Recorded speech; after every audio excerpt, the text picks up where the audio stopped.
Hey guys, welcome to the channel. My name is Rune. This is the second part of my Premiere Pro Basics series. If you haven't watched my first part, I'll leave a link right up here somewhere where I talk about just a quick overview of the software, how to get started with importing your own footage. In this second part, I'll be going through how to start up your first sequence, talk a little bit about what is a sequence and how to use it, and then we will edit the timeline using some of the trim tools inside Premiere. Okay, then let's get started. Just a second. Okay, so inside Premiere we have our source monitor, the program monitor, the timeline, and our project bin. In these tutorials, you'll notice that I usually just use this editing tab, simply because the editing tab contains all of the necessary tools to get me through almost everything that I need from start to finish of a project. Inside this project bin, I've already imported a bunch of stuff, some music, some photos, some sound effects, some video. If you notice, I tend to be a little bit strict with organizing my stuff, simply because it's way easier when you get into an edit if you'd stayed organized all the way from when you started the project to once you want to export it. So that's why I've set up with a bunch of folders containing all of my different stuff. Here I've loaded up a piece of video. So from an earlier video, I'll leave a link.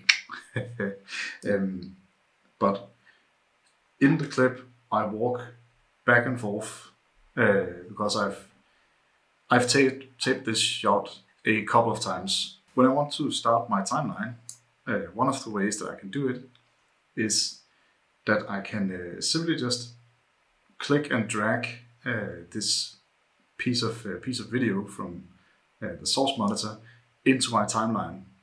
Once I let go of the mouse, it'll create a timeline.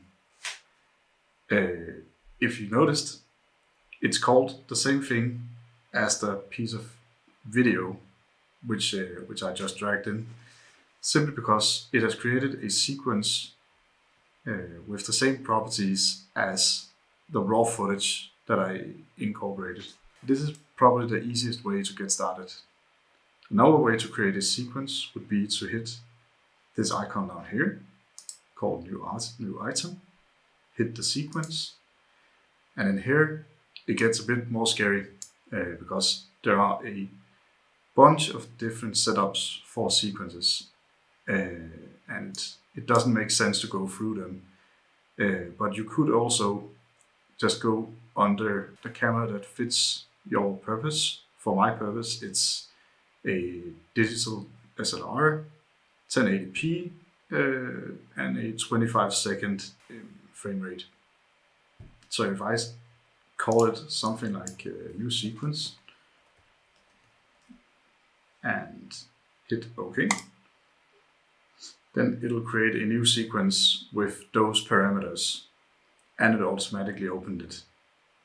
So that's a bit more complex. Usually I just stick with dragging it in here. The only thing you have to be aware of is that once you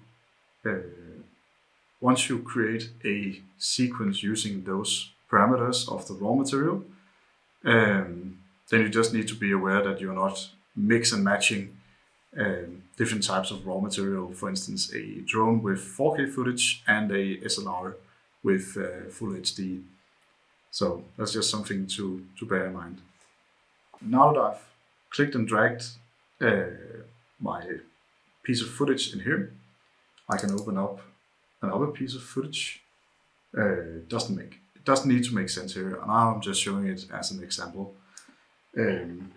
But say, for instance, I found a part of the video that I want only to incorporate from this point in the video to this point.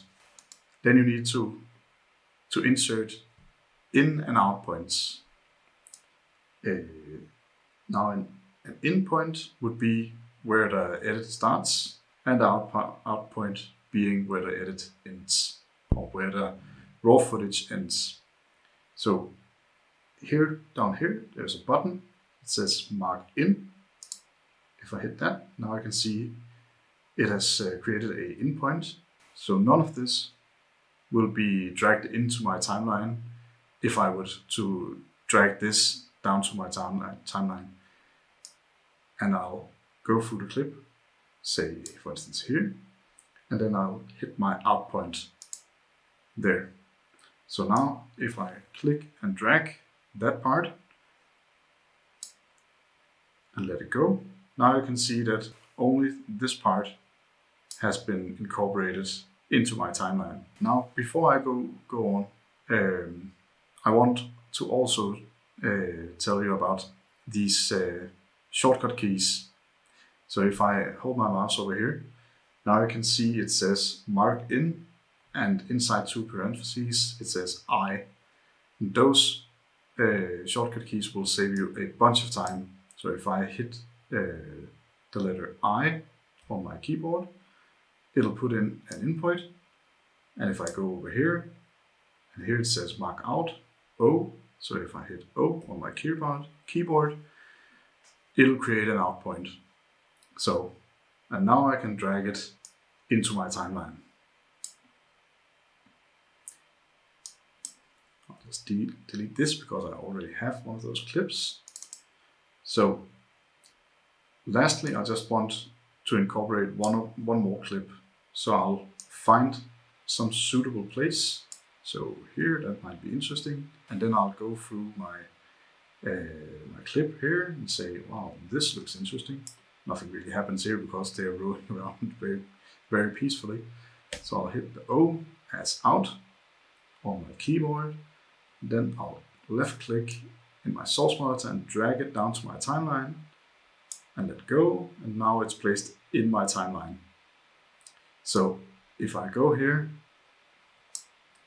and I place this play bar here, and then I go up and toggle the play stop button. You can also see this would be the shortcut space bar. Then I start it. Now it showcases what I have in my timeline. I have this clip where I go up to the camera and say something like, I just miss it, This is from my prog log video. Now I can see there's a blank space that has my piece of edit down there, a blank space. Here comes the last part. What we could do now is we need to remove those blank spaces. So if I go down here and select the blank space and I right click and choose Ripple Delete, it'll remove the space between those two clips. And now it goes from this clip, spacebar to start, and directly into the next clip. And I can do the same thing for this space here. Select it, hit right click, hit the Ripple Delete, and now I have 3 clips that go straight from one clip to the next. Looks good already.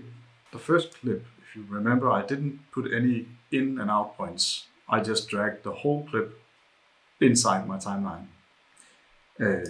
What I could do now is that I could say, well, the part where I'm walking away from the camera might not be interesting. So I'll wait until I turn around and start walking here. There is a tool here. Oops, sorry. There is a tool here called the Eraser tool. The shortcut key is highlighted as the letter C. So if I select this, I go under my timeline here, and you can see it snaps to the play bar. So if I left click here, it makes a cut to this piece of the video. And now if I go over and hit my selection tool or shortcut V, now I can select either part of the clip. So I'll select the part that I don't want and I'll hit the delete button on my keyboard. So now the video only contains the part where I walk towards the camera. So you can see here. And I say, oh yeah, I just miss it, you know. And then it showcases some small clips from Prague. So now I just want to move these clips to the start of the timeline. So I'll select the empty part here, right click, hit ripple delete, and now everything looks pretty neat. With those few tools, you should be able to start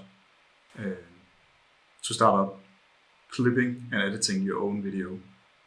So the next time I'll go through the effects tab, which will be really interesting because when we learn how to do effects, we can do all kinds of weird things like scale clips and do picture-in-picture stuff, and really neat. So make sure you tune in to see the next part. If you like this video, make sure to hit a like, put in a comment, share it, and please do subscribe. It really helps me out. Till next time, see you, bye.